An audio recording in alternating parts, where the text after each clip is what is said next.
petite subvention que Christian a oubliée, c'est les 1000 € du SDES pour l'éclairage public.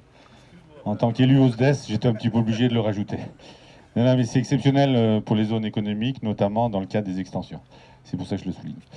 Monsieur le sous-préfet, Madame la conseillère générale, départementale, Monsieur le conseiller régional, Monsieur le président de la communauté commune, cher Christian, Madame la présidente de la Chambre des métiers, chers collègues élus, Mesdames et Messieurs, c'est toujours avec un sentiment de joie pour un maire, une inauguration d'une zone d'activité sur sa commune. Une nouvelle zone, c'est synonyme d'installation de nouvelles entreprises ou de développement d'existantes.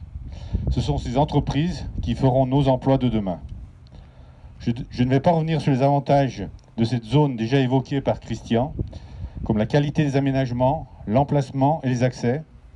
Je rajouterai simplement que ce chantier a pris en compte différentes contraintes, notamment environnementales, les contraintes du plan de prévention des risques, les contraintes dues à la route départementale, mais également les demandes des riverains, que je salue ce matin pour leur présence. Je crois qu'il y a quelques riverains qui sont là. Ils ont été associés à un certain nombre de réunions, et je crois qu'aujourd'hui, ils sont satisfaits du résultat. L'aspect paysager et environnemental du projet, les contraintes des futures constructions permettront de valoriser l'entrée de la ville et du territoire. La commune a dû adapter son PLU début 2020 pour permettre la réalisation.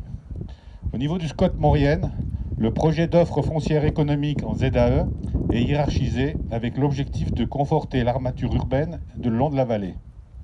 Pour le secteur des terres blanches, ce sera une zone d'intérêt maurienne, ou ZIM. Donc c'est une ZIM qu'on inaugure aujourd'hui. Et ces ZIM sont destinées à accueillir, je cite, des entreprises avec un rayon d'intervention à minima maurienne, dont le profil justifie cette localisation stratégique. Donc ces ZIM sont prévus pour être aménagés sur chacun des 5 pôles de vie majeurs, dont Modane en fait partie.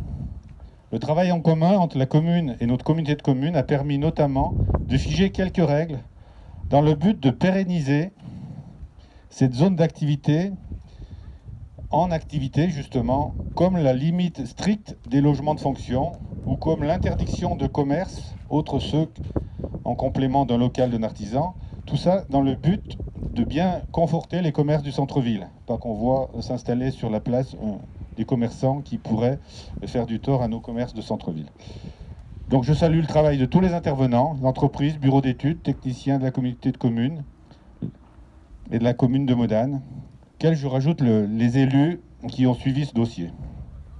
Enfin, nous devons rester modestes par rapport à la création de cette zone, car n'oublions pas que ce site était déjà en activité au temps des Gaulois, au premier âge de fer, entre 700 et 600 ans avant Jésus-Christ.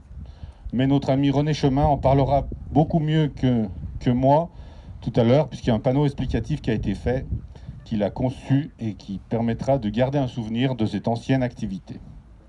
Je vous remercie.